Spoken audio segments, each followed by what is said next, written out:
It's time for a little comedy, a little content, and a lot of conversation. It's the Geno Jones Show, exclusively right here on YouTube. Now here's your host, Geno Jones. Hey, what's happening, everybody? It is showtime. I'm looking just because we got the fresh cut, so I gotta make sure. I know how vain, huh? Such a vain creature. I'm coming to you live. Yes, you can see the sign behind me. The Geno Jones Show, Monday through Friday, 7:30 p.m. Eastern, everybody. 6:30 p.m. Central Time, 4:30 p.m. out on the West Coast. So tell everybody to please subscribe to the Geno Jones the Geno Jones Show YouTube channel. Oh, it is must-see TV, must-see monologue every night, Monday through Friday, 5 nights a week. Tell everybody to subscribe to the channel, share every episode. They can share and tag every episode. They can copy and paste the link in an email or text message, however you want to do it. They can, if they want to do a screenshot, grab some of the video, chop it up, screenshot like a minute of it, 30 seconds or 60 seconds, 90 seconds or 2 minutes of it. So subscribe, share. You can do a screenshot. Be sure to like. It's so important because the algorithms, we gotta make them algorithms because they got those algorithms rigged to kind of work against us. So we gotta trick the algorithms. We gotta reverse engineer this thing. So make sure that you leave your comments in the comments section below. Be sure to click on that thumbs up. The likes are so important, along with all my new subscribers. All my subscribers, I'm about 55 away from becoming a YouTube partner. That means that YouTube will monetize my channel, my YouTube channel, my show, and my media company, more important. The Geno Jones Show, by the way, is sponsored by my good friend Courtney Johnson, CojoLLC.com. That is CojoLLC.com. If you're looking to buy or sell a home anywhere in the Carolinas, South Carolina, or North Carolina, reach out to Courtney Johnson so you can reach her at a website, CojoLLC.com, CojoLLC.com, or you can give her a call. Tell her you were watching the Geno Jones Show and you live in the Carolinas, maybe you're trying to get away from the cold up in the Midwest, or as they say in the South, up north. So come on down. Maybe get a second home, or just maybe you tired of cold and snow. So 843 area code, Courtney Johnson, CojoLLC.com, 843 area code 543-4022. That is 543-4022. 843 area code 543-4022. Courtney Johnson. She'll be back next week with Courtney's Corner. She was under the weather. She was going to try to make it today. I talked to her last night. I said, no, I need you well. I need you to get your rest and hydrate and do whatever you take your meds, just feel better. And when you are 100%, you come on back. So looking forward to having her on next week, maybe Wednesday or Thursday. We'll let you know. Courtney's Corner returns. Tonight, I got a very special guest. As a matter of fact, my guest is going to talk about a very important subject. So first of all, October is National Domestic Violence Awareness Month, and it's very important, and it's really personal to me. Those who've been watching my show, I've been doing a radio show here in the Charleston, South Carolina metro for 20 years. So if you kind of know my story, you know why this is so important to me, ending violence against women, ending domestic violence. And I've said this forever. Violence against women, it is not a woman's problem. Violence against women is a man's problem. It's a men's problem. And we as men, we have to do everything we can to end it. We have to make it unacceptable in our culture. Full stop. Unacceptable. Now, I can hear some people saying, Geno, there are women that are violent too, and there are women that are abusive, and engage in violence toward men. Yes, I do understand that. And I would tell any man, if you are in a violent relationship where your wife, your partner, your significant other is physically, mentally, emotionally, and verbally abusive and violent, exit stage right or left. Get out of there. Get out of there as fast as you can and don't turn around. But the numbers don't lie. The facts and the numbers don't lie. The majority of victims of domestic violence overwhelmingly are women. As a matter of fact, there are so many women that don't even report domestic violence. Now I know some people say, well, a lot of men they don't report domestic violence because they are ashamed. Yes, but as a matter of fact, my guest, she's coming on with receipts. First of all, she's qualified. She's an expert to speak on this subject. This is her life's work. She is professionally trained, and she is dedicated most of her public life to working with survivors and their families. But the facts are, and the numbers are, the receipts say that the vast majority of victims of domestic violence are women. And that is something that is unacceptable. Absolutely, positively unacceptable. It's unacceptable from a standpoint of just common humanity. From a humanity standpoint, it's unacceptable. It's unacceptable because everybody has a mother. Even if you don't have a sister, everybody's got a mother. Even if you don't have an aunt. But many of us have mothers and grandmothers. We have sisters, we have aunts, we have nieces, we have daughters. We have daughters and granddaughters. So we have to do everything that we can. And we have to change the culture, period, full stop, collectively. So I'm really excited to have my guest. She will be joining me shortly. There's crazy traffic here in the Charleston, South Carolina metro area, just the interstates, everything. It was like, it was like literally all hell broke loose on the interstates all around our area. So I just got off the phone right before I came on camera, I got off the phone with my guest. So she said, Geno, just go ahead and get it started like you do. Go ahead and do your monologue, and so she should be joining me any moment. Now tomorrow, Friday, so K-Love, my guest co-host, because the original guest co-host, Keila Carson, she is studying for her PhD, for her doctorate, working on her thesis for her doctorate. And so Christy K-Love Baxter, who is the new Miss Plus Size Charleston, South Carolina, she's busy because she is a queen, and she has been very busy with all of her duties and responsibilities as Miss Plus Size Charleston, South Carolina. So many events that's been going on. You got so many homecomings. We have even 9 or 10 historically black colleges and universities here in South Carolina. So she's been all over the state. Pat let's see, homecomings and parades and you name it. So she won't be joining me tomorrow. Now she'll be in some Fridays, the Fridays when she doesn't have a prior engagement, because she's got this year-long commitment as Miss Plus Size Charleston. So a lot of events, like all the Christmas parades, she'll be in those parades, and just a lot of events. So, but we're gonna have some guest co-hosts, and some of the Fridays, K-Love, she will bring a an additional guest co-host with her. So I'm really excited about that.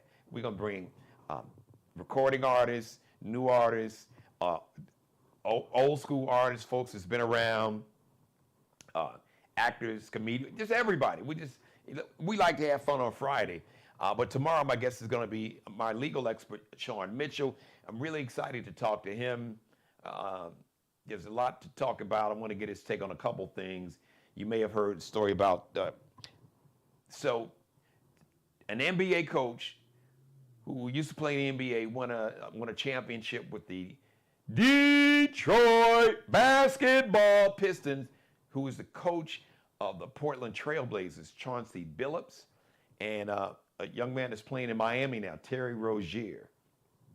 They were indicted on gambling, illegal sports gambling, or not sports gambling, just illegal gambling, affiliated with the mafia. And so I'm going to talk about that tomorrow, because a lot of it is, first of all, the timing, and the FBI director, Mr. Cross-Eyed Patel, announced this. So we'll get into that tomorrow. He's also up in Chicago, so we'll get an update on what's happening with the Gestapo, the Nazis, parading around as ICE agents, snatching people off the streets.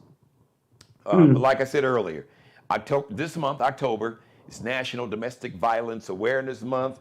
When we raise awareness about domestic violence, when and where we talk about domestic violence, along with raising awareness about domestic violence, and we talk about how we end domestic violence, we also honor the survivors and remember those that lost their lives. We honor the survivors and their families, and we honor and we celebrate the lives, and we remember those that lost their lives to domestic violence. And I am so honored to have my guest. She's here. She fought through traffic. She rebuked the enemy, because Satan is always on his job. But we rebuke you in the name of Jesus, Satan. Yes, that's right. We rebuke the enemy. She is here. She is someone that has spent most of her public life working with survivors and their families. And her resume is I could do a whole hour of just her resume alone and the impact that she's made on so many lives in this community. But I'm just really honored to have her. She is part of the Geno Jones Show family. That means you will see her on a regular basis, and there's so many things that we can talk about. So, ladies and gentlemen, I want to bring this brilliant, beautiful sister on camera. There she is, Dr. Zakevia Lewis-Kendricks. We who know her and love her affectionately refer to her as Dr. Z. Hello, Dr. Lewis-Kendricks, Dr. Z. Hello. I apologize. Lord, it's an accident everywhere. They just can't drive here in Charleston. Don't come to Charleston. We are closed. If you can't drive, or if you come and can't drive, get an Uber or Lyft or something. Get a ride share. Exactly. Oh my goodness. All day. Accident on top of accidents on top of accidents all day long. And she's telling the truth, because I do a radio show, and just all day, all afternoon long, it's just reports of all type of accidents. But here you are, totally color coordinated. I love this, just the fit, and coordinated with her office, the colors, and just, you are just one of a kind. Thank you. So Dr. Z, I want to thank you for coming on. And so you heard my intro, and I started off the show talking about October's National Domestic Violence Awareness Month. But for me and for this show, every day is always, there's never a day where it's not Domestic Violence Awareness Month on this show. I'm glad that we do take a month out of the year when we focus on it and raise awareness. But I said we should raise awareness like every day, and that's what I try to do on my show. Because unfortunately, and I know you've got some numbers, some stats, some receipts, not only is domestic violence a problem every day, it's a problem, almost every minute, something to that effect. So that's my lead in. I toss you the microphone, and Dr. Z, you can take it away. Well, October is National Domestic Violence, what they call now Intimate Partner Violence month. And so I have been on a journey all month because of my positioning at the medical university. My job is all things violence. So I am the program manager of the violence prevention and intervention programs. And connected under community engagement and governmental affairs. And so that is understanding policy and how you affect change by changing policy and working with individuals as collectively as we come together with community to understand what it is, what the needs are. And so we do that through a plethora of ways and partnerships. We can't do this alone. I'm a firm believer that no man's an island.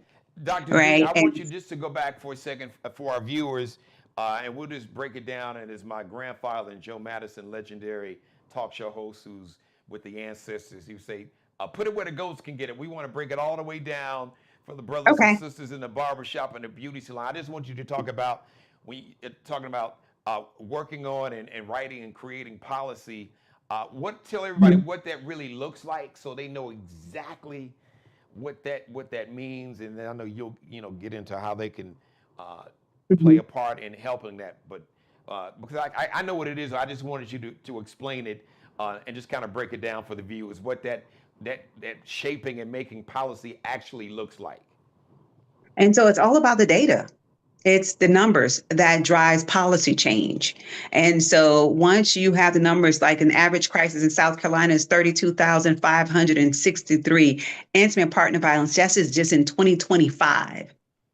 Right. And so when the data is given to our state house here and our legislators have to vote on it, it has to go based on the numbers and our community members who make noise, basically, and go in and talk to them about the changes that need to be made and the monies that need to be funneled into various communities to make change. And that's pouring into those nonprofit organizations that work with victims and, those and families who we call survivors. And it could be male and or female. Right. And so it has to go up and someone has to actually sponsor a bill to make changes. And so I work with a wonderful group of individuals, and they are no strangers to you, Butch and Lisa Kennedy, who go and they make noise. They make noise in Columbia, South Carolina for change. All right. Because it is innate that we tell this story of the victims who have lost their lives due to the intimate partner violence and look at the numbers, because you're like, oh, okay, this is happening. It's use of a gun, it's strangulation, it's stabbing. But we have to show proof, right? So the hospital data tells a story. Right. When you have the forensic nurses that is coming together, taking the pictures and showing the bruises and the damages. And then they go to the courts. Right. And then they tell the story to the courts. And then, all that data have to play a part in order for policy to be changed on the level here in our state. And so in your state as well, for those who are all across the world here. And so you have to have the data. Right. We can't lead with emotion. Because we go and lead with emotion, the people that's in the state house, they don't hear you, right? It's about the data. Everything is driven by data in order for you to make change. And so South Carolina have been in the top 10 for the past 10 years here, and it's sad. So it's really sad. So Dr. Z, let me ask you. You talking about data? Just kind of kick that off. What is the number? Because I speculated, was it like every 60 seconds, every minute? There's a woman that's a victim of some form of intimate partner violence or domestic violence. Intimate partner violence, yes. Correct. Help me out with the last I saw her, it was somewhere around every minute, every 60 seconds. How accurate is that? Yeah, that's the numbers that's out. Yeah. And that's national. That's a national number. That's just not here locally here in South Carolina. That's a national number. Every minute, right? Every 60s. Yeah. It just, I mean, just process that. It's just. Right. Because they look at intimate partner violence, not just in a way of being physically abused, but there's emotional, economic, psychological, you know what I'm saying? And even threats. Right. We can't take that lightly.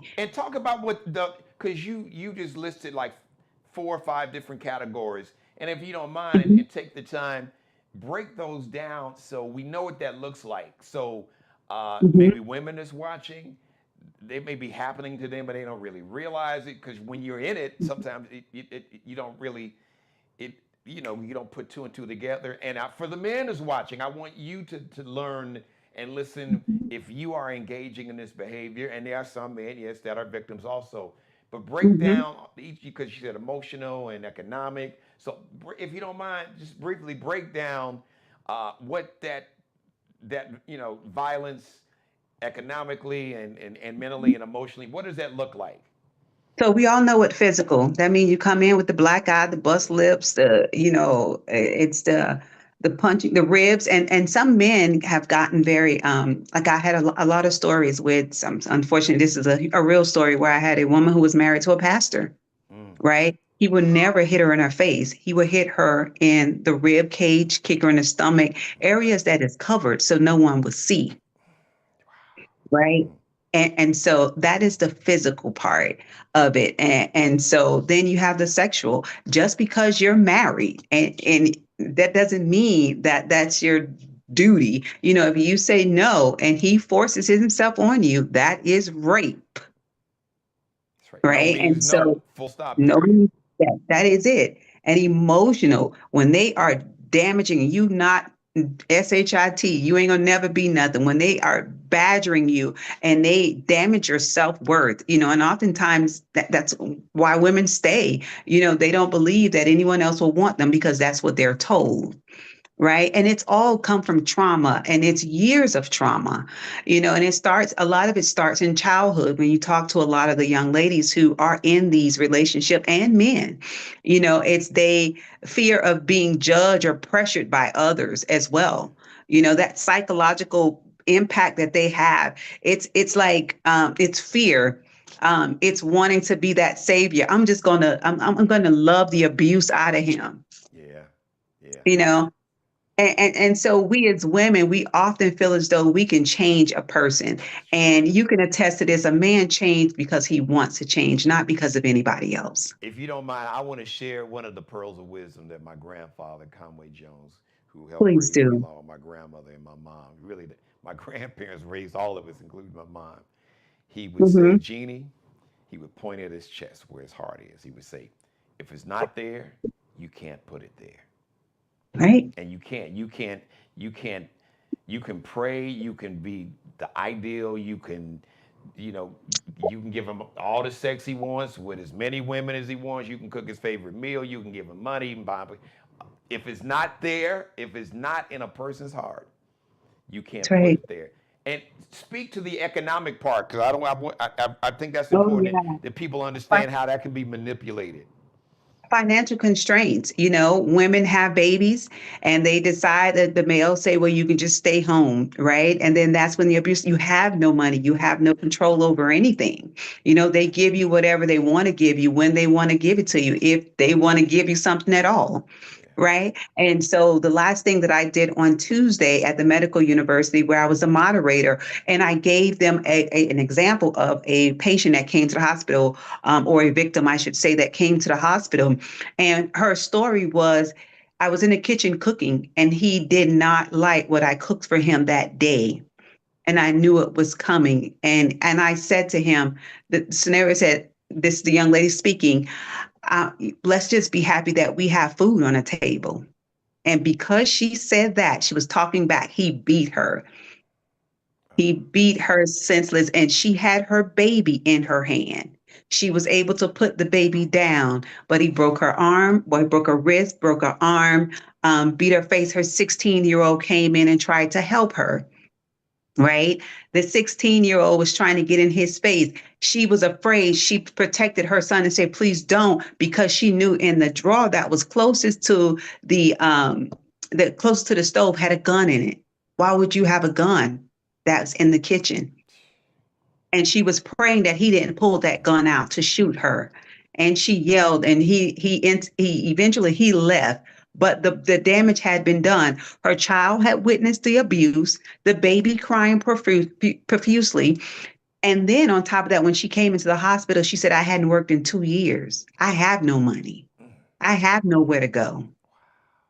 Right. And so now we're scrambling to try a collaborative effort. You have law enforcement involved. You have the hospital involved trying to check on her and check on her children. And then you have what we have here is My Sister's House, the community, the nonprofit organization that will come together to try and help this individual find placement. Normally, they'll put you up in some form of hotel and then try to get that started. But many people go back and at the hospital, we will say, we cannot tell you to leave him because we're not in a position to be able to place you there. We're only there medically to help you. So many people go back into the home because of the financial constraints that's on them. They have no money. They have, I call, relinquished their power to this man who they have entrusted to love, protect, guide them. And unfortunately, it's become a part where they are being abused, being abusive to their partner. And again, emotionally, physically, mentally, and financially. And you know, Dr. Z, this all sounds really too familiar to me. And I know my mother's watching, and she's the show is interactive. So anybody that's watching, if you got a question for Dr. Z or you got a comment or maybe a story you want to share, feel free to do that. I can imagine how tough it is. But just listening to you and just kind of just reading um, some of the things my mother say, because that last example that you gave, that reminds me of a story, and it's something you can also speak to, how that the violence and how women will turn to things like alcohol or drugs to try to give themselves a sense of courage or just a coping mechanism to kind of just maybe mentally go to a different space. Uh, and I talked to my mom. My mom had a drinking issue, a problem drinking. She hadn't taken a drinking. My God, over 40 years now. Jesus, yeah, it's been 40 plus years. Mhm, But mhm, a couple years ago, and I don't know how the conversation came up. I think I asked her, how did she stop? And then it led to how did it start? So, mhm, uh, people who watch the show, you've heard the story. So, I apologize if you've heard the story on my TV show that I've been doing for 5 years. I've been doing radio here in the Charleston, South Carolina metro for 20 years. Uh, my baby sister is 5 years younger than me. And my mother was pregnant with my baby sister, and we lived in what they call a two-flat apartment building. Like if you live in New York, the East Coast, they call them brownstones, where you I had a see. building where you had a family on one floor. We lived on the second floor. And my mother was we had an enclosed back porch. And I guess I heard some noise and heard my mother, I guess, screaming, making noise. And I go out, and this man that she was married to was beating her, and I can still see her. We had like a little table that was, because we had a washing machine, an old broke down washing machine, and I guess my grandparents had a table where they would fold clothes, and my mother was trying to defend herself, kind of leaning across the table. And while this person was beating my mother, I'm four. I probably came up 4.5, because my mother was visibly. To this day, I can still see my mother pregnant, showing this man beating her, and I came up to probably his waist, but I fought him. I literally tried to knock him down and fought him and get him off my mother, uh, which is something else you can speak to, that kind of trauma that stays with children when they witness this. But so fast forward, he eventually gets away from Chicago and my grandparents, and she moves to a little small town, rural town in Michigan, and she talked about uh, every day at 4:30 when she would hear the key in the lock to unlock the front door, she knew that she was literally going to have to fight physically for her life. And she said just one day there was some alcohol. in the house, and she said one day she just took a drink because I guess she just was trying to. I, you can probably speak to it better than me. I guess she was just trying to put herself in a different state of mind to get herself in a survival mode, literally knowing that she was going to have to fight. And it was what really hit me with what you said. Some of the exact same things my mother said. He didn't like what she cooked. He didn't like that maybe she didn't cook at all. He didn't like what my sisters wore to school. He was mad because he would go out on a Friday and gamble all his money away and came home broke. It was any, or sometimes just because, anything, any excuse to beat on her. So that story really resonated with me. But and you could kind of segue from just me sharing that story. But I just think about, here I am now, virtually almost 6 decades later, I can still see that. Right. And yet there's a trauma that you have been exposed to. And oftentimes it does carry from generation to generation for generation. Right. And so these are some of the things that we try. And that's why it's so important to get counseling earlier on. Right. And don't think, as African Americans, oftentimes we believe, oh, we can just pray it away, or we know how to push past the pain, And so, but that is because it's going to rear its ugly head some part of your life. Whether now you have anger issue, right? And don't know where that came from. And so that's emotional. You become extremely emotional, or you become an abuser. Well, she made sure I didn't become an abuser, because she would tell me constantly. She would say, I never want anyone else's daughter. I don't want any other woman or anyone else's daughter to go through what I went through because of you. So I'm going to make sure that you do not grow up to be that kind of man. So she told me that when I was a little boy, probably right after I witnessed it. I can remember her sitting me down and talking to me and explaining to me that she never wanted any other woman, nobody else's daughter, to go through that, especially because of me. And I was to never do that. And I didn't. I went the other way. And that's why this, this subject, this issue, this scourge, this problem is so passionate to me. Yeah. And oftentimes it goes on from generation to generation because we don't talk about it, right? We don't share, or, oftentimes a lot of the kids harbor those angry feelings because they don't understand, why did mama stay through all of this? Right. Why did mom stay through all the years? And again, it goes back to that, the emotional part, the economics, the financial constraints that women, they're not able to survive on their own. Right. Because this man have you in a place where you have to become dependent upon him.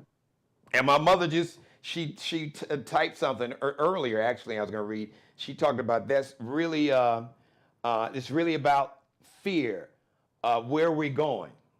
That's her quote. So you really spoke to that. Something that she lived through is, I had 2 younger sisters.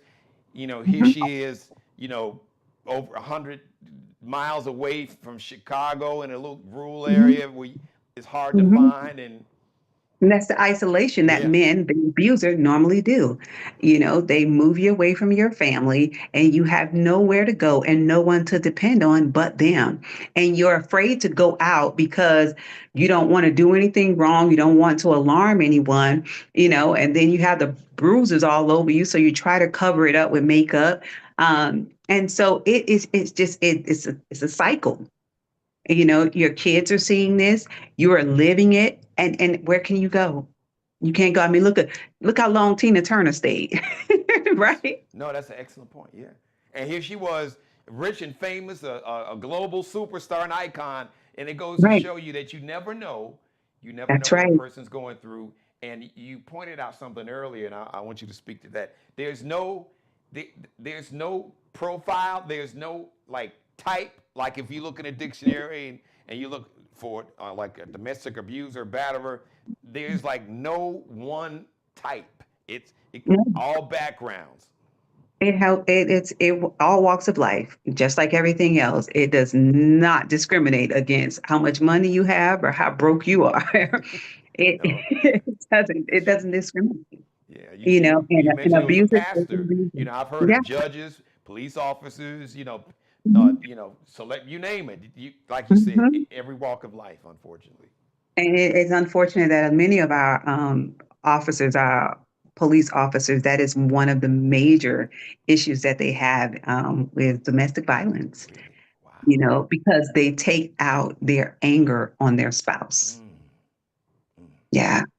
And so it is, that's that lack of control. They can't control anything. And again, it goes all the way back to childhood when there's nothing what you've seen and that control you didn't have over the family and the abuse that your father or your mom's boyfriend had, and they beat you, they beat the mom, they beat the kids, and so you never had power and control. But the minute you get in a position where you have that power and control, then you take advantage of that situation and you let loose. But it's all that anger that's built up inside that no one, they channel it, they don't have anywhere for it to go, so they take advantage of their loved ones.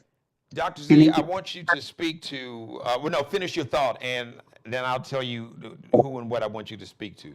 No, and they just, and that's where the abuse come from. And so it is a major problem. So again, that's why it's so important that you get help when you recognize those things, or that has been taking place, or someone pointed out to you that this is happening.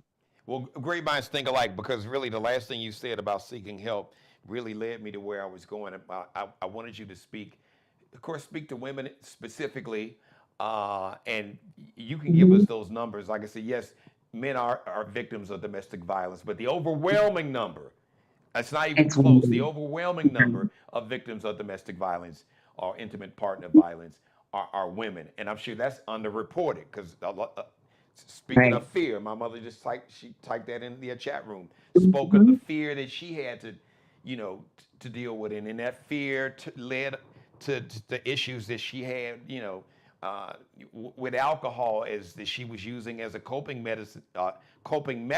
Mhm. Because, like you said, they get you isolated.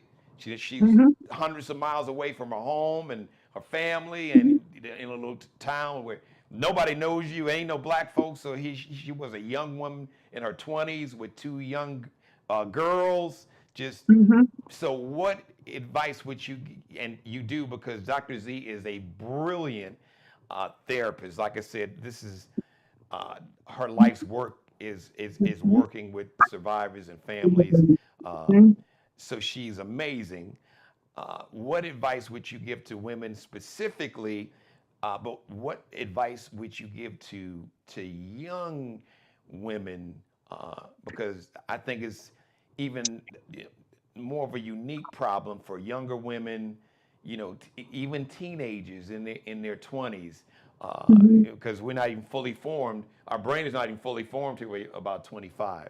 So, what is Mhm. some of the what's some of the advice and solutions that you give to women, and if you want to especially speak to young women? Well, it starts off cute. Oh, he loves me. He is so protective over me. You know what I'm saying? The way that he tell them what to wear, what not to wear, how to wear their hair, right? And for young women, it's like, oh, he loves me. No, that's the start of abuse, right? Wow. You can't go anywhere. Why are you going this way? You can't go in there. I can't, you can't hang with your friends. You can't do certain things. Young women, while they're in the throes of that relationship, and oftentimes they're looking for that companion, that person who's going to love them. And Especially if so, they didn't have a dad in their life, right? if they didn't have a dad, they look for that. So to them, that looks like love, when in essence it's the start of an abusive relationship, that cycle, right? And they take it because oftentimes that's what they see, right? their mother being handled that way by the men that's in their lives. And so when their mom get a little bit of money or can take the kids shopping, not knowing what had happened the night before, the beating, everything that took place. And so that man is sorry and he starts apologizing. Right. And that's that cover up. And so when you see that, so young women take heed, and I tell them always be able to stand up for yourself. And I thank God for the mother that I had. Right, because she always told me, my West Indian mother would always say, baby, what a man bring to the table should be extra, right? And so never, she always told us to love I ourselves. love that. But I had a father for real, right? I had a daddy who loved me. I had a dad who showed me what love looked like. By opening doors, buying me gifts, like he gave my stepmother and my mother, and so who talked to me and told me how beautiful I was. And I never searched for that with anyone else. So I felt like growing up, this world was mine and everybody was just living in it, right? And I want more women to feel that way, to take pride in who you are. And my mother and told us, installed in us the importance of taking pride in your appearance, taking pride in believing in yourself. And the one thing when I got married, my mother told my husband, if you gotta beat her, send her back to me. Yeah. And you know what's funny, Dr. Z? I want to jump in because I'm listening to what your mom, and especially what your dad, what Mhm. he taught you, what he said to you, how he loved you. And the tricky thing is, unfortunately, sometimes, even when a woman has all that, Mhm. she can still Mhm. because, and the reason I say that, because Mhm. it's like listening to what your dad said to you is like Mhm. is listening to what my grandfather would say to my mother, and she would Right. tell you that, and so she had that, and she kept, to be honest, and uh, she's been very open, allowing me to share her story. A lot of Mhm. things she kept from him when she was young because she knew that my grandfather would have eliminated this person. Mhm. He would have been eliminated, like But off the it goes planet. back to the threat of action, right? The man started threatening you and then the fear that the type of family thread that you've come from, right? And you don't want that to be impacted into your relationship. And so you keep it. And he's constantly threatening you and saying things, but you know what this guy is capable of as well. So you don't want to be caught in the middle. Yeah. And so that is true. You can have all those things. There's many women that have those things, but still fall victim of the male ego because they do everything. As women, we're nurturers. We want to be loved. We want to love someone else. Right. And we always have this thing that we can change a man. We always think that we can change. I believe I can love him, and I remember saying that one time in a relationship I was in when I said, oh my God, I just see that. And as a therapist, I was like, I just see so much hurt and pain in him, and I'm going to love him past his pain. In the meanwhile, I was loving him, I was breaking myself. Mm, wow, that's heavy. hmm And so you have to get back to the basis of understanding that you can't do. And that's where prayer come in and you understand having a relationship with God. And I tell anybody, you got to be able to understand not only who you are, but whose you are. And oftentimes the man break you so bad, he break your spirit and you find yourself trying to pick up the pieces of yourself. Wow. And so, yeah. You have given great perspective. Is there anything else? Well, before I let you, because there's so many things. Every time we talk, there's so many things that It's I okay. want to discuss with you. But because you are a therapist, so you are trained in Mhm. that aspect in terms of being able to kind of, you know, Identify break and see down things. and kind of go get into that Rolodex, and because like you said, all trauma starts in our childhood, whether we recognize it or not, and Mhm. that's the tell. A lot of, if you can kind of get through the veneer and all the other stuff and get to the Mhm. root of the pain, it usually starts there.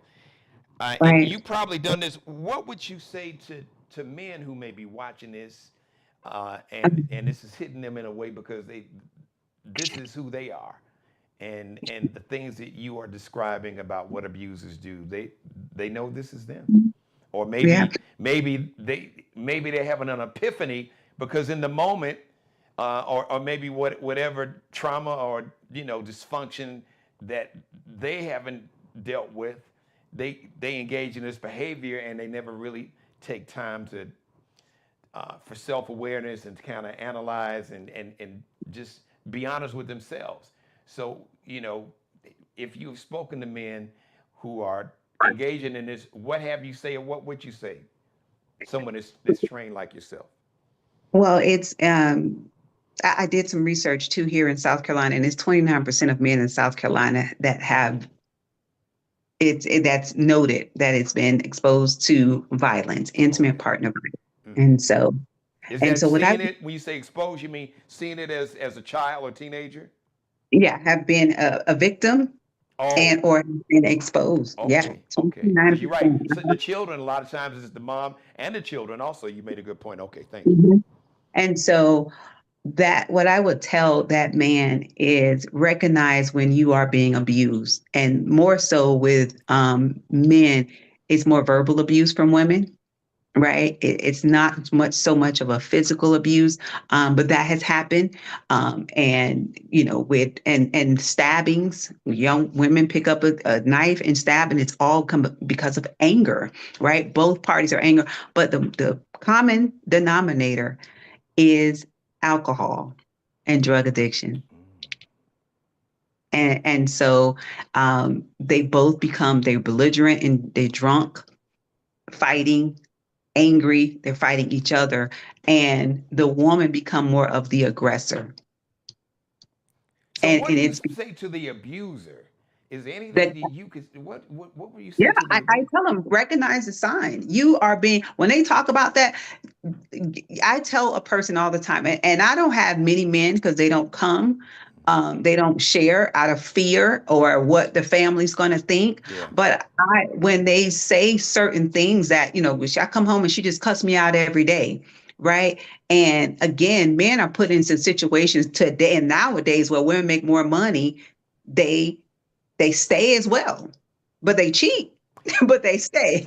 But what I want to ask though, like to the actual abuser, if it's the man is Mhm. the abuser or the woman. But like I said, the numbers overwhelmingly reflect that women are the primary victims of The domestic victim violence. So those men who are who have contribute to been the that abuser, statistic, who yeah, have yeah. beat the women, What or do you say to them?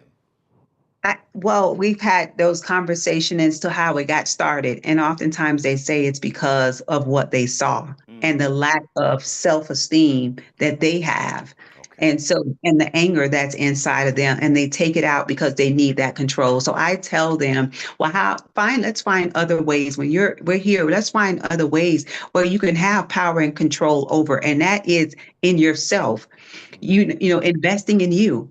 You know what I'm saying? Doing the things that you want to do. How do you dream? You know what I'm saying? How would you write? My goal at the end, I always tell them, write a letter to your younger self apologizing to you, right? And then we're going to find, how, if you had to do this all over again, how would you confront the issue versus you putting your hand on her or beating her or pushing her, right? Learning how to walk away.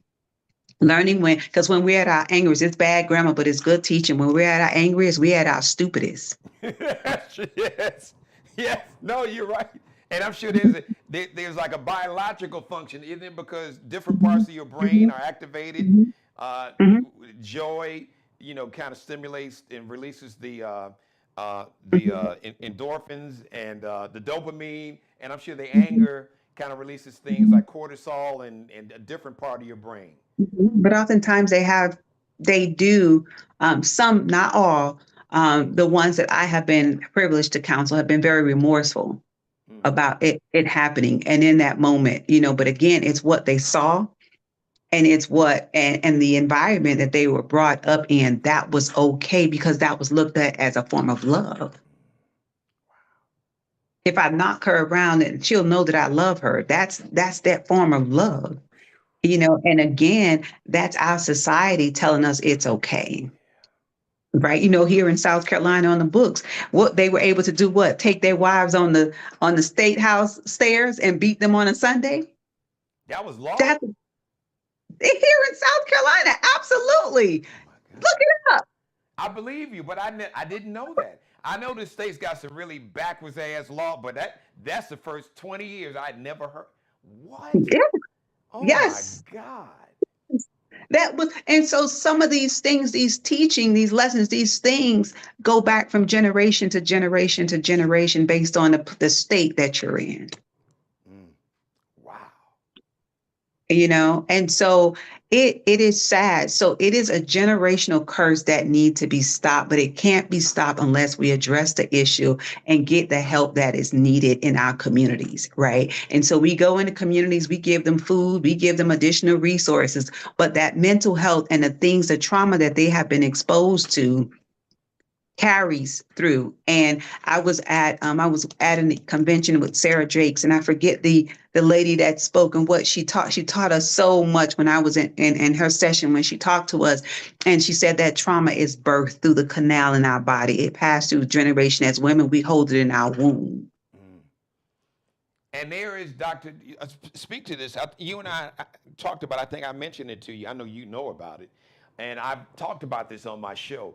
There is something that is real, and there's science behind it, there's biology behind it. Speak to epigenetic trauma.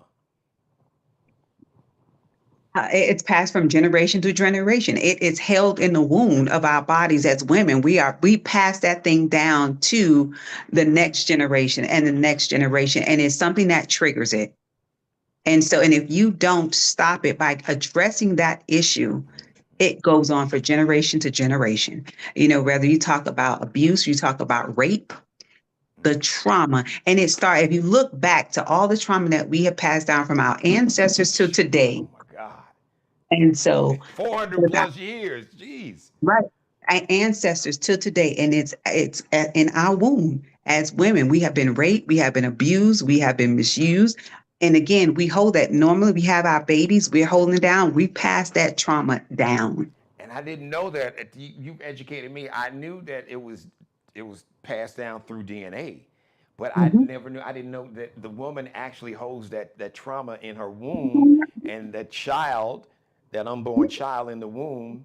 That's how that literally, like everything else, is passed through. With the Right. umbilical cord. That trauma is passed through like other DNA. Mhm. Absolutely. Wow. And the cycle continues.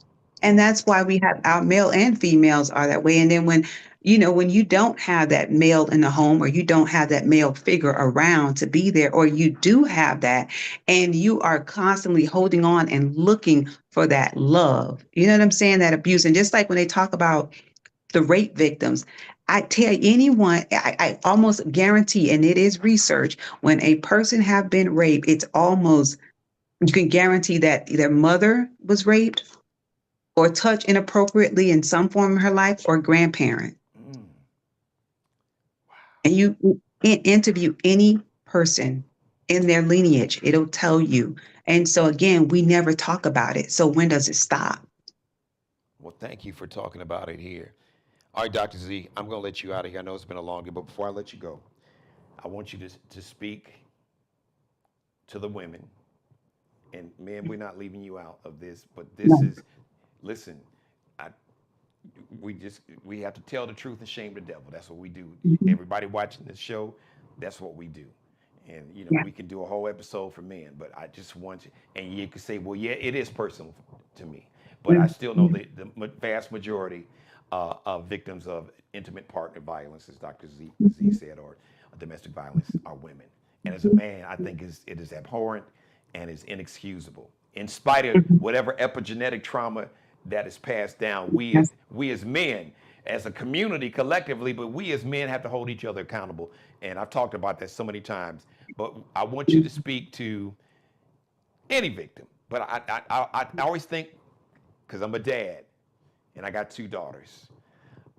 But even if I didn't, just that I'm a human and I see I see our common humanity. But to speak to the women, and it's not always young women, but I go back and I think about my mother, and you shared her story. So I know that unfortunately, there are so many women and young women, because like I said, your brain is not fully formed, and you don't Mhm. have the resources, and for all the reasons, you feel trapped and the fear. My mother's still here.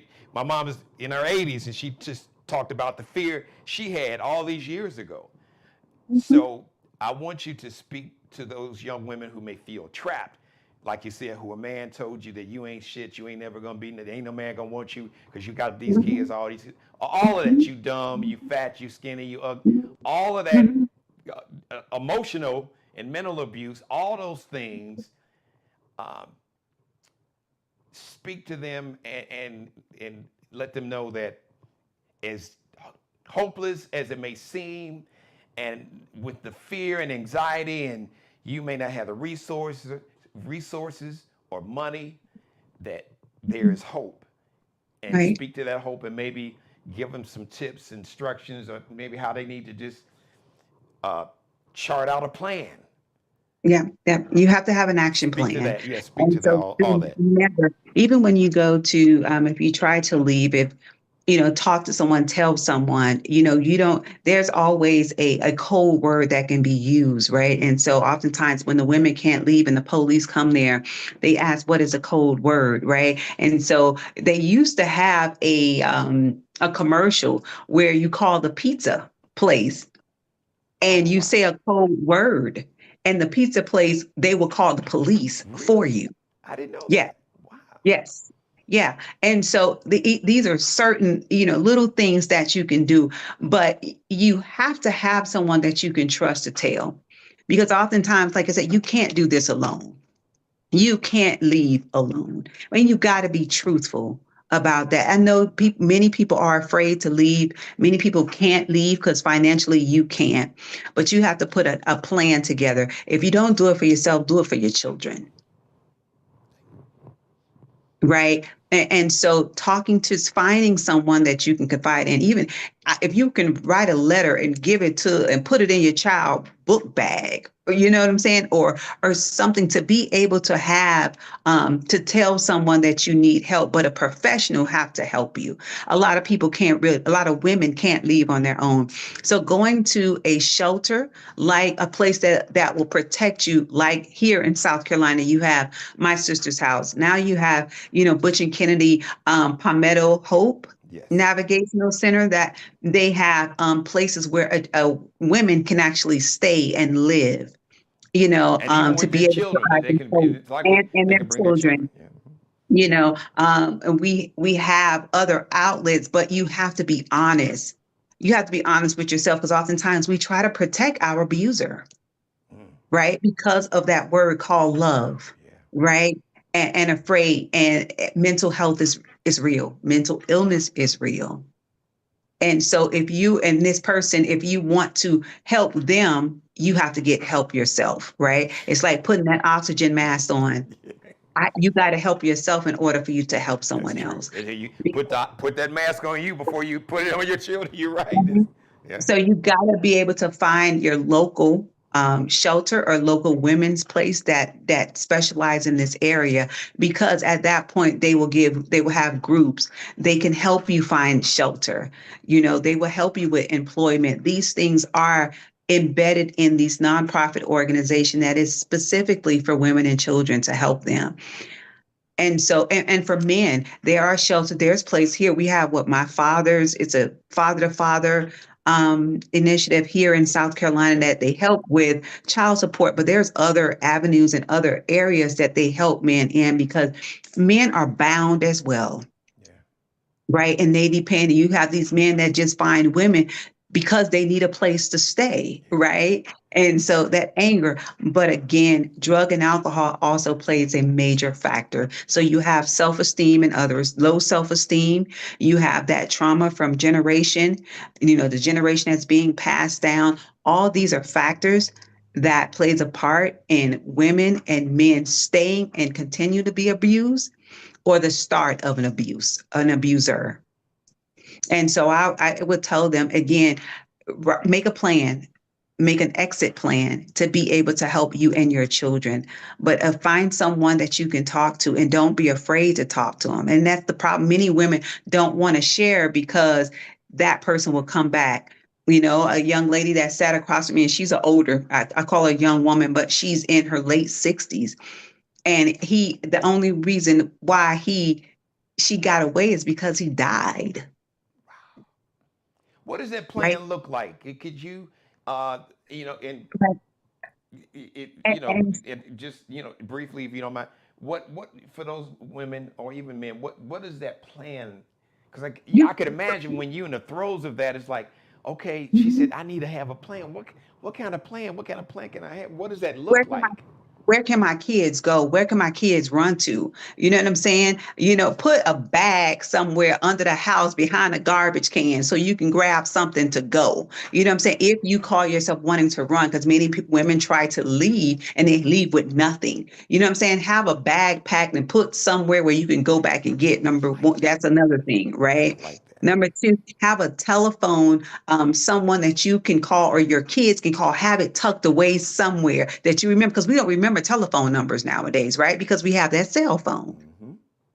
You know what I'm saying? So get a piece of paper and a pad and write numbers down, because oftentimes the phone is in the man's name or he pays the phone bill. So what does he do? Take it away from you. Right. And so you don't have that. So write telephones numbers down and put it somewhere that you can get access to it later on. I like that. Right. These are small things that people don't think about doing.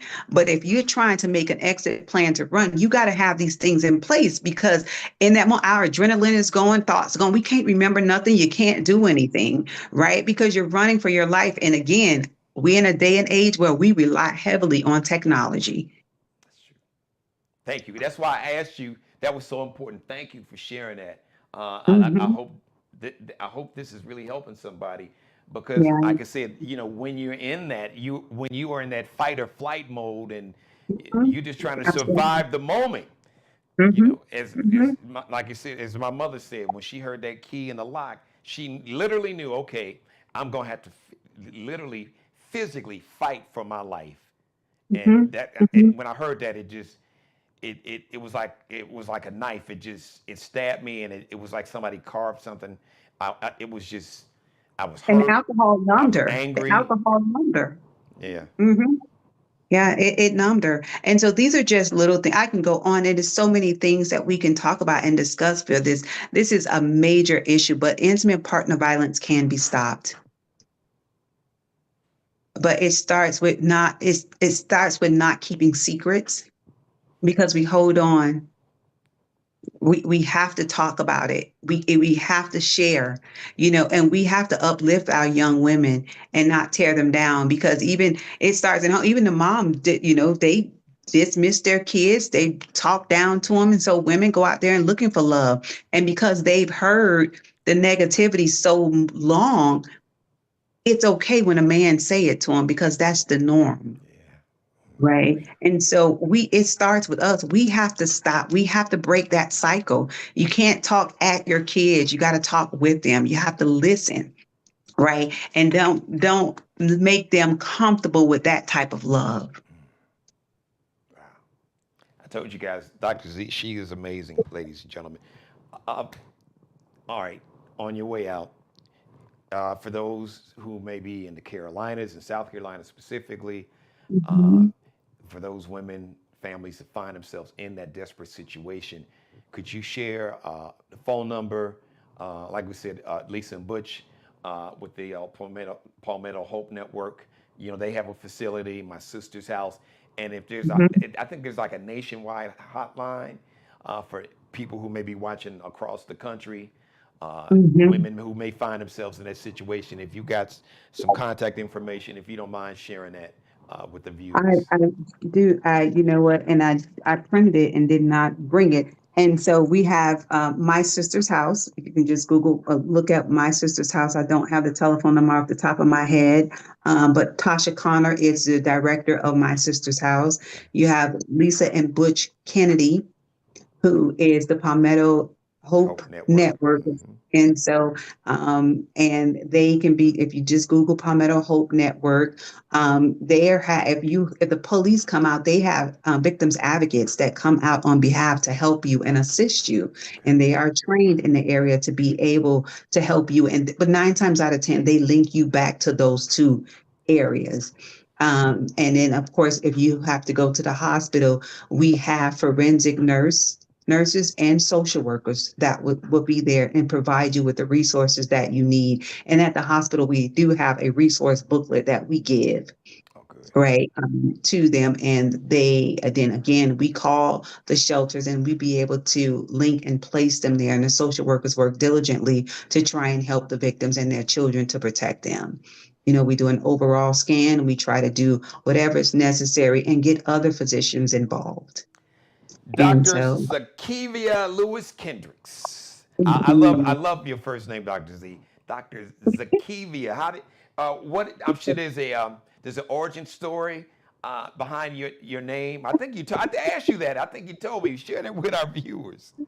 It's a strong warriors is the warrior, how you say it, warriors is the woman behind that. But it's a long story behind that. And one day I'll tell you how Okay. my mother got But that. it's got a strong name, and it's It got was a a strong regal warrior. That's royal what it is. feel to Yes. it. And I try to carry myself in such a way. But anyway, um, I feel as though the Lord has definitely blessed me and have me here as a servant leader. And I do all things that is geared towards the community to help. And so, having my degree in counseling psychology and pastoral community counseling as well, to be able to not only share the gospel with the individuals and uplift them. That's why everything that is connected to me is called divine. Beautiful. Thank you. Thank you. Thank you for your time. Thank you for your voice. Thank you for your humanity and wisdom and expertise and just the compassion and empathy, along with the, professional training and you Mm, put all that together and you just got the magic. That's what we call her, Dr. Z. We love her. And welcome to the Geno Jones Show family. Uh, I'm looking forward to having you on.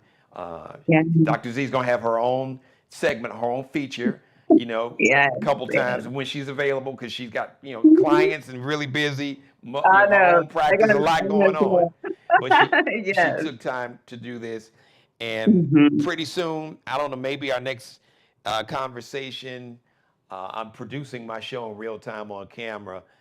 I want Hmm. to have a conversation and help you kind of help us break down emotional intelligence and Hmm. emotions because especially for men, society has kind of taught us that there's really only maybe at max 3 4 emotions that we really identify with. But I know I've learned that there's so many more emotions, and some of the main emotions like anger or hate or even love. There's so many other emotions. It's kind of like if you had a paper and if you put anger or hate or love at the top, but underneath it would Hmm. be a lot of different emotions. Am I right about that? Is that correct? Yes, you are. Yes. But one thing our emotions do is get us in trouble because we lead with them and it takes away from the reality of things that we really need to look at and see. And so I often tell people, you got to take some of that emotion out of it, right, out of that, because we cry, we get all upset and even when we are in the midst, we can't get our words and our thoughts out correctly because we're so emotional. And so we got to kind of step back a little bit and just be real. And I'm a realist, and so but the reality is all those emotions come into play, and sometimes it just distort our reality because we're so emotional. Well, so our next show, and you'll let me know, because Okay. if nothing else, that's gonna be like a therapy session for me. That's that Taurus, that male Taurus. We are Earth sign, and we pretty mellow. We don't bother anybody, but Mhm. if it's like a bull. If you get that little red cape, if you wave that cape in front of us now, my Mhm. grandfather said, never start a fight, but I always end it. So Mhm. you will Mhm. a Taurus, you'll get them horns now. yeah, we won't just attack. That's just not who we are. But if you mess around now, you will get the whole. Now, for me, it takes a lot. It really takes a lot to get me Mhm. there. Now, unless it's my Mhm. family, and if it's my family, then you'll get that. I tell people, if you saw the movie The Equalizer, you'll get the Robert McCall, because if you wanted that side of me, just watch The Equalizer and just watch Denzel's character. But it takes a Mhm. lot for me personally to get me there, and Right. I try to avoid that. So Mhm. and it's so important. So I think that's a conversation that will benefit all of us, and to really understand that, like you said, the range of emotions and the I don't know if the term, I guess, not sub emotions, but the emotions underneath the big emotions, all the things that can trigger certain more identifiable emotions that we as a society kind of identify, like I said, anger or aggression or hate or love or whatever. So Mhm. I think that's going to be a phenomenal conversation, and I'm sure that I think the whole planet, I would recommend the times that we're living in now. The whole planet needs to watch that episode, and Listen, the whole planet need a therapy session, but the whole planet need a reality check. Specifically, another side of the planet, but that's another. yeah, that'll be another show. We'll do that too. We'll do that too. And that side definitely need to take their emotions out of it and get their thumb out of their mouth. But we'll talk about that and then stop doing that. I love it. I love it, Doc. And y'all didn't know she had jokes too. She's got jokes. She's a Listen, comedian too. I tell people all the time, I go from the block to the boardroom. Who you want today? And as a matter of fact, you can get all right here in one. We can just, you're talking about, it ain't even code switching. It's just, just a little slide control. It's like, It's a slide control. is It's that a slide smooth? It is control. that smooth. Mhm. Dr. Yes. Zakevia Lewis-Kendricks, thank you, man. Yes. May God continue to bless and have favor on you. Thank you for just all the wisdom and the knowledge that you shared.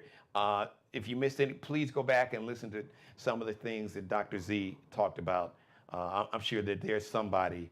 I trust that we have been chosen as vessels to be a blessing to help somebody, maybe save somebody's life. Someone that's a victim, and maybe somebody that's an abuser. And when you talked about you need to unpack your pain and your trauma, because Right. underneath that anger, there's pain. There's Mhm. some pain there, and you gotta, you gotta, like you gotta take the emotion out of it, because that pain, if it's not addressed, it will kill you one way or another. But it'll come up, it'll rear what I call it, it'll rear its ugly head one way or another in your lives. And women, a lot of women end up killing men because of their reaction to the tolerance. You're tired, and so you react. And so when it's time to fight, you don't see anything. And so it's getting there and it's taking their power back, but in the end, it costs them their lives. Yeah. And when I say that, they end up going to jail, Yes. and it's not fair. To them or But their children, their family. Yeah. right, right, because now the kid have potentially lost their father, or the man that was in the home, and then now she's gone away, and it was her protecting her family, but it was out of being tired of being beaten every day in and day out. And so finally standing up for yourself, but don't get to that point, right? Because is it worth it? But is it worth losing your life? But you can take all the steps. There's another case that we're dealing with, and I know we're going to go. I'm going to wrap it up. This is another case that we're But dealing don't with here rush. in. No, no, listen. You don't have to rush. Yeah. I am sensitive and respectful of your time. Like I said, I know it's been a long day, but no, Yeah. whatever's Well, placed on your heart. You look. You see the name, so yeah. you talk until you get through talking. Okay. Crazy. Well, it's one case that we are currently dealing with here that we talked about, and hopefully the young lady did everything by the book. She did everything that she was supposed to do. She got a restraining order. She got an order of protection. She have made countless calls. She put a plan together. Um, she talked to people. She did everything in her power to protect herself. And every time they would lock him up, they would release him. Right. And this is where, and the policy, and hopefully we can get things changed based on this particular case. She did everything, and he still managed to kill her. And when I tell you she did everything by the book, like she was supposed to, she called, she got help, she protected herself. She was doing everything in her power to stay alive. But the court system failed her. So on that note, I'm going to just close by something I said earlier at the beginning of the show. The violence against women it's not a woman's problem. It's a man's problem. And whatever is underneath the anger and insecurity, whatever that is no excuse for violence against a woman. So whatever it is, whatever that pain is, whatever the trauma, whatever whatever the self-medication or the self-medicating that you've engaged in to try to numb that, we collectively as men, we will have conversations and we'll embrace you and support, but what we have to create in the culture is accountability. And some things are non-negotiables. And we have to create a climate in the culture where violence against women is non-negotiable. It is unacceptable, full stop. Full stop. Dr. Thank Zakevia you. Lewis-Kendricks, thank you so much. I Thank can't wait you. to have you back on again. And just Yeah. thank you for everything you do. Shout out to Butch and Lisa Kennedy, the Palmetto Hope Network. They've been guests on the show multiple times, and they were the ones that blessed me with introducing me to Dr. Z. So we always want to shout Butch and Lisa out because they are truly, they are guardian angels. If there's a such thing as angels walking around, only thing you can't see is their wings, but Right.